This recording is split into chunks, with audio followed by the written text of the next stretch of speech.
naman mababox ng education mo. Hindi naman na 'pag naging researcher ka, hindi naman na parang dun ka lang sa plant pad, ito lang gagawin mo, ganyan.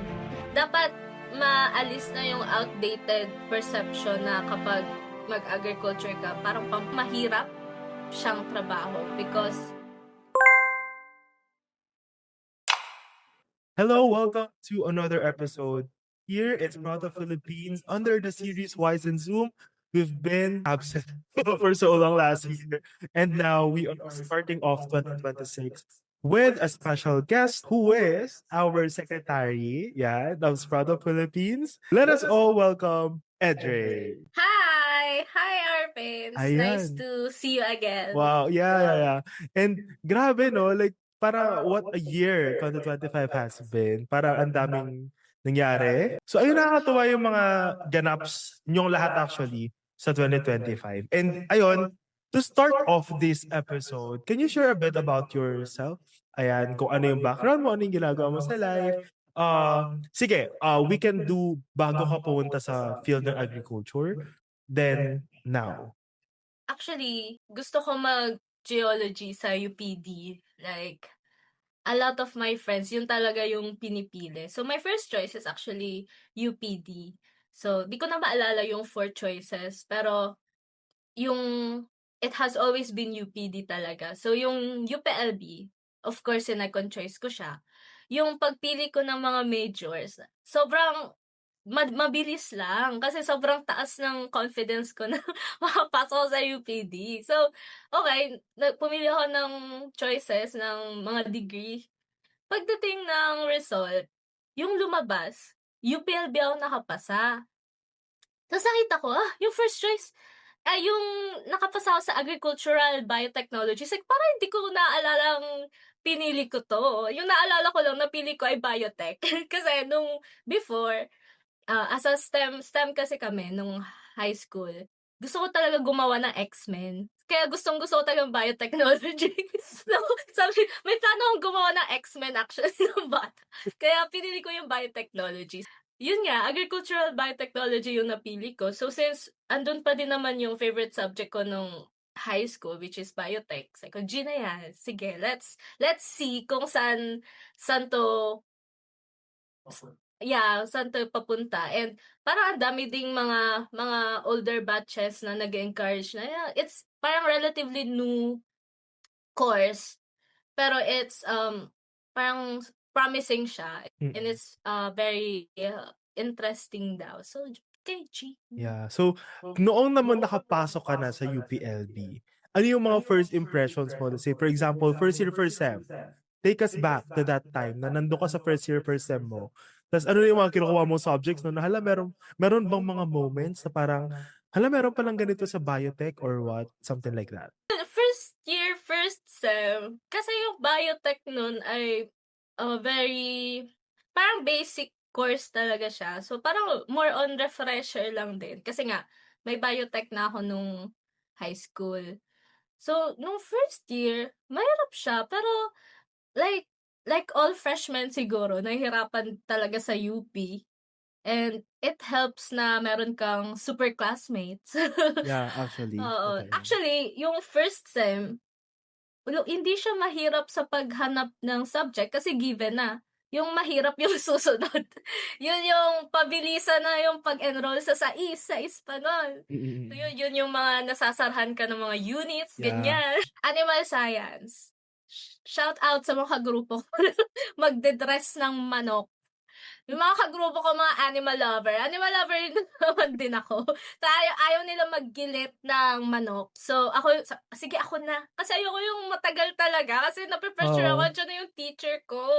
So, sige ako na maggigilit. So, ginilit ko ng isa. Tapos, hindi siya deep. Ala. Tapos, sabi ng teacher namin, pag hindi deep, nahihirapan yung manok. So, sabi ko, nahihirapan yung manok. So, ginilit ko ulit ng mabilis. So, nagilit ako! Ah, So, ako yung nagilit. Tama ba yung term, gilit? oo, I don't Nagilit. know. Basta ganun. Basta so, yung kamay ko yung naganon. So, hindi ako nagpanic syempre kasi parang napahiya na ako. Mapapahiya pa ba ako sa pagpanic? So, parang yung teacher ko yung nagpanic. So, napunta ka na sa UHS, ganyan. Nagilit pa din ako ng teacher. sabi ko, ayoko mag-animal science. Hindi ko na kaya. Ayaw. Pero very fun ang animal science kasi Actually, kung yes. kung gusto mo mag-med, Hmm, parang especially sa first part siguro, ang pinakagusto physiology. ko nun like, 'di naman sa pagmamayabang pero mataas ako Magaling sa ka sa physio. physio. Ako 3 Sa over 10 physio kasi. lang. 3/10 kasi ako sa 3 over physio sa 10. first quiz. Pero yeah, like kung gusto mo talaga mag-medicine, which parang kino-consider ko siya before, Mm. pero after ng chicken, sabi ko, sige Ayoko yun na. na lang. Ay, ang Buwisit. daldal ko be. Grabe, pero grabe yung experience. Imagine first year, first sem, gano'n na yung mga ginagawa talaga sa Hmm. ano. So it's all about ano yun, talagang immersing yung experience when it comes to yung mga possible specializations na. Yeah, So, kasi actually in terms of immersing talaga siguro binebenta na yung animal science for animal science talaga. 'Di ba meron pa yung mag-aano ka ng calf? oo, oo, Ay, oo. calf ba Oo. yun or 'di ba? Maglalaso. Yes, Maglalaso. yes, yes. Pero dito din sa UPLB yung parang yung natutunan kong yung magtanim kasi Mm, kasi hindi talaga ako wala talaga akong green thumb. Tas naalala ko isang subject ay magtatanim ng palay, 'di ba, Agri remember that? 32. Tapos meron pa yung isa yung magla-land prep ka, Agri 32 pa rin yun, yes. Agri 32, sabi ko, "Gina 'to, magla-land prep ako." Mm, mm. Tas pagkatapos ini-story sa Instagram, Gina yan, ang ganda. Parang very something new Mm, kasi mm. wala yung pagpasok ko sa, agriculture na course, talagang wala siya sa plano ko. Plano ko either med Mm. or maging, ah, Geologist dapat ganun. geologist or something sa alam mo yung mga humanities and Mm, stuff. Tas biglang, okay, may other part pala ng life dito, all about yeah, agriculture. yeah. And yun, as an undergrad, I think it's more of appreciation sa agriculture mismo kasi it's really something new. Yes, yes, yes. So, as far as I know, kasi agri-biotech din ako dati, merong possible na 4 majors, 'di ba? So you have animal biotechnology, crop biotechnology, crop protection biotechnology, which is your major, and food biotechnology. So, ikwento mo sa amin, bakit ka napunta sa crop protection biotechnology? What led you to that track, kumbaga? Magaan sa'yo dapat ako kasi nga andun pa yung ano ko na at least may choice ako mag-med. Although lahat naman puwedeng maging stepping stone for medicine, lahat naman. Pero at least parang closer in a way. So gusto ko talaga mag-Ansay. Yung una kong piniling major ay Ansay, Ansay Biotech. Ta's nagka-pandemic. Ta's Hmm, sabi ko, "Hindi ko kaya maging doktor." Hindi ko kaya yung buhayin pandemic. ang mga taong ito. Pero yun, actually yun yung una. Tas come crop protection biotechnology, sobrang, sobrang ganda ng experience ko sa Agri 41. Parang feeling ko, 'di naman sa ano, pero parang best teachers na na nakatulong or naka-stack up sa appreciation ko sa crop protection Mm. biotechnology. And actually yung specialization ko supposedly ay plant pathology. Kasi, well, na-amaze ako sa as someone na na-amaze pa rin sa diseases. Mm. So gusto kong alamin din, interested pa din ako sa pathology Yeah. talaga. So, um, sabi ko hindi man ako maging doktor ng tao, sige maging doktor na lang ako ng halaman. You know what? One of the things, kasi to be honest, yes, I agree with that statement na some of the best experiences talaga na meron ng college is na kuha ko rin sa Agri 41. Especially, I love weed science, that's for sure. Ang isa rin sa na-appreciate ko, kasi nung time na yun, agri ako, di ba? So, Hmm. nung kino-convince ako, second choice ko talaga actually ang weed science. Ang major ko is horticulture, di ba? And isang na-amaze ako is that sabi sa akin nung head, which is Ma'am Heidi, shout out sa'yo, Ma'am Heidi. Wow. Viewer ko yan ng story minsan si Ma'am. Anong tawag dyan? Isa story ko to.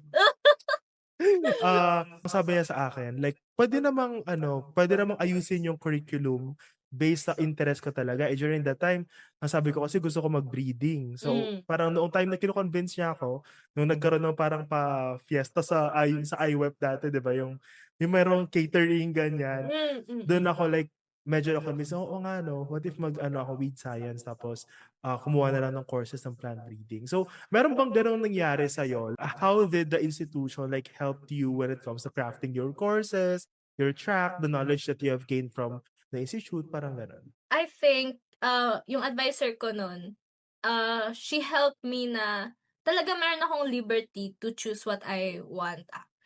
For some reason na hindi ko na expound nalipat ako sa Widsci Biotechnology, which looking back, hindi ko naman talaga siya nire-regret. So dahil, yung gusto ko talaga ay plant path, so may na-take na akong mga plant pathology subjects, eh. Tapos, na-add yung with courses na sobrang na-amaze ako. Kasi again, parang it's another part of crop rot na hindi ko alam it existed. So parang kasi super focus ako sa plant path, eh, yun lang gusto kong gawin.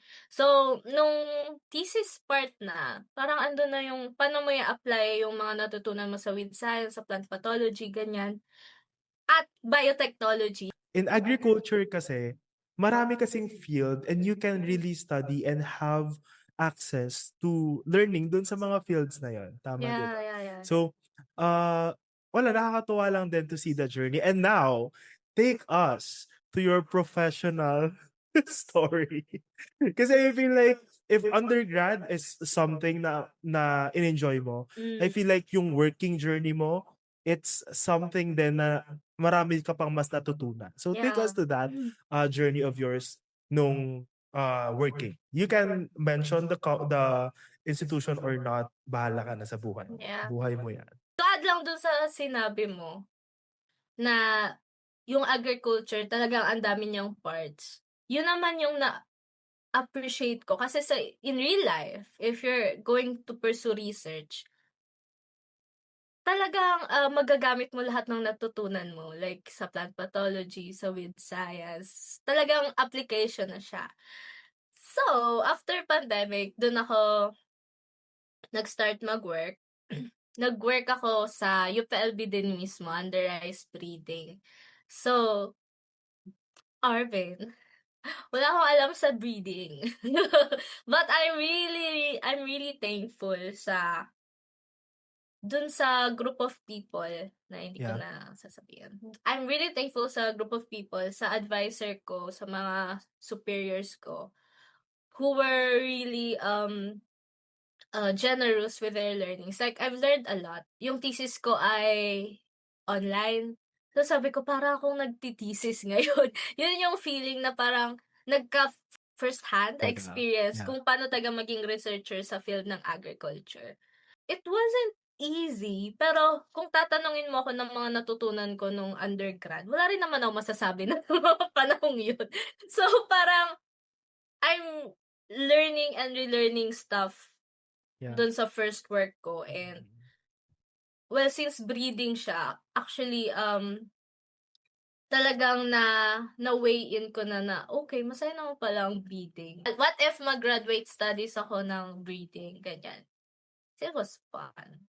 Kasi nakakatawa, if there's someone that I know na pwede mag-dean ng College of Agriculture kasi nakuha niya lahat ng mga major. Nakuha ko Pwede ko lahat si ng Edrin bato. yun. Kasi Kasi nag-ano siya naman, ng breeding, 'di yeah. ba? Tapos may weed science, may plant path, tapos biotech ka pa. So, in terms of the knowledge, I feel like meron ka talaga ng knowledge ng mga Oh, yan. I remember, 'di ba, rice breeding ako, nag-work ako rice breeding. Mm. Tapos nagpe-present ako sa conference ng with science kong thesis, Oo. mga gano'ng levels. Yeah, yeah, yeah. Pero, well, I started working 23, 22, 23. Mm. So, parang it was also the time to really know myself Mm, na, mm. okay, major ako sa crop protection biotechnology, okay. Pero if there's something I've learned, parang hindi ka naman mababox ng education mo. Mm, yeah. Yeah, like, you can still learn A more, lot you of can things, learn oo. again. So ayun, ngayon naman, ano na yung ginagawa mo after that rice breeding, na experience mo in UPL? Yeah, so sabi mo nga puwede na akong mag-dean kasi ngayon ay nasa gene bank na po ako. Nasa Genetic Resources Management na po tayo. Pero yeah, I'm still in research. And yun nga, like something I've learned, dahil din siguro sa pandemic, yung uncertainties na nangyari, like honestly ang daming naapektuhan yung path ko sa education, sa career dahil sa pandemic, if I'm really being really honest. Talagang naapektuhan. So, parang in my end, kailangan ko maging flexible enough. Yung mga natututunan niyo sa agriculture, every bits and pieces of it, take it all in, appreciate it. Especially kung ka ng research or agriculture talaga after college, you will be able to use that. Actually, yun yung sinasabi sa'kin ng teacher ko dati. Lahat ng natututunan mo sa agriculture ngayong undergrad mo, hindi naman na 'pag naging researcher ka, hindi naman na parang dun ka lang sa plant pot, ito lang gagawin mo, ganyan. May ano siya, eh, like talagang interconnected siya. Like kunwari ako sa GeneBank, supposedly yung yung job ko ay new accessions. Actually, very very broad pa siya, pero let's say sa new accessions, I have to establish them actually kasi may mga inspections yun, ganyan, before, end users can use them. So, sa pag-establish kong yun, hindi puwedeng wala akong alam sa plant pathology. Kasi paano kung mamatay? Yung ganyan, eh, di walang Yeah. na-inspect, ganyan. So, yung kahit agronomy, like, one of my mga bosses sa, industry that I am in sa company, she always says na you have to know what your plant eats. You have to know how to nourish them. So, andiyan na ulit ang agronomy and stuff. So, even na nasa gene bank ako, parang it doesn't restrict me sa studies lang or sa practice ng gene bank. Like, it's really broad. And I think sa lahat ng pinagdaanan ko, I think right now I am in the right place. Like, I Mm. feel like I really am a gene bank person. Gano'n. Yeah. Ano daw, pero gano'n. It is really a journey, and one of the quotes na lagi kong hino-hold on to, it is actually from Lenny Robredo. Sabi niya sa isang interview dati, sabi niya, "You are where you are meant to be." Yeah. Ayun, and ayun, nakakatuwa to see that, all of the things that has happened, all of the things that have happened sa'yo Mm. dati, it is, all pointing to this situation where you are right now. Yeah, and can I just say na No, joke. na Ano? I'm really thankful and blessed to have friends like you. Ah? Friends like you and yung mga ate ko sa previous jobs Yeah. ko, ganyan, ate, kuyas. Because they really pushed me to be open to new opportunities. Yeah. Alam mo yun? Kahit di ko alam, kahit di pa ako masyado familiar. Mm, mm. Like, yun lang, I'm really blessed na Yeah. they give me the courage. And I am a witness din nung growth mo dun from UPLB to where you are right now. And I'm happy for you. And as we end, ayan, what are your hopes naman sa future ng agriculture? Maybe in the Philippines or even globally. Sabi mo nga kanina, mag-message ka na sa sanlibutan. Sa I think number one, kasi being in the company right now, kasi yung company na where I am, ang market talaga namin ay smallholder farmers, pero meron din namang farmers na like malalaking farm na yung hinahawakan. I think yung number one na gusto kong future sa agriculture is yung maiba yung image niya na 'pag dito ka sa agriculture, you will not earn. Kasi cliche as it may sound, first hand kong nakikita yung mga market naming farmers, and talagang they are earning a lot, and right now talagang ang dami na nilang na papagraduate na anak. Kasi ako, nung pumasok ako sa UPLB, ang dami ko ding narinig na, agriculture? Bakit ka mag-a-agriculture? Like, 'di ba, magtatanim ka ganyan, eh, ano naman kung magtatanim, 'di ba?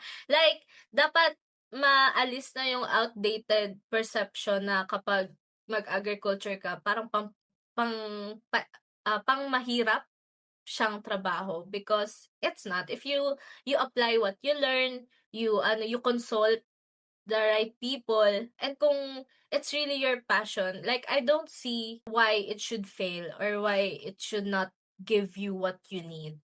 Pero number two, everything that I do right now, even sa company talaga, our heart is for the farmers and especially for the smallholder farmers. So, um, I think it's a good parang fuel to do your job in agriculture, nasa research ka man, nasa private company ka man, it's a really good fuel or encouragement na you have to do good here because you want to serve the smallholder farmers. Kasi these smallholder farmers, they really are the backbone of our society, like cliche as it may sound. I agree with that. Grabe. Thank you for that message. And I hope yung mga tao na nakikinig nito ay ma-inspire them to also do their work for other people, for our smallholder farmers.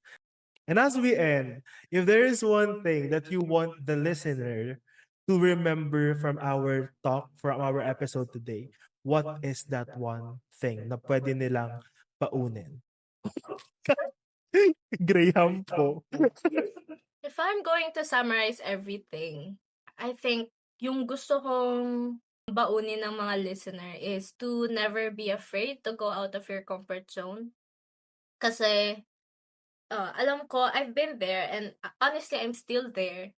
Yung parang napaparalyze ka, not being able to do or to go on to the next chapter because you're afraid, kasi it's something unfamiliar.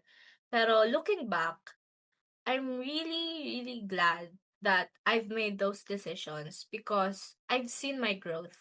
And lagi ko ngang sinasabi, yung career path ko, it's still parang hindi pa siya yung parang established eh. Pero little by little, because of all the things na yung mga decisions ko na to go to breeding, to accept this job, I know na I know and I see in myself how it's getting me closer to the career or the job that I really want. So, yun. Sa Yeah, mga especially sa mga undergrad or mga newly graduate na people. yeah. Yeah. Grabe. So, I think that can also be summed up dun sa title ng ating channel, Sprout Up. So sprouting up is really a journey. Yeah. And ayun, wherever whatever things that you were doing right now, there is you are always sprouting up. You are always becoming that person that you are meant to be. So that's it for this episode. Thank you very Yay! much sa ating guest for this episode. Edre, thank you very much for joining us in You din this for inviting me. episode. Yeah, of course. And perhaps soon, magkakaroon tayo ng mga more projects sa Sprout Up, perhaps featuring more people then in the agricultural space. And we are excited for that.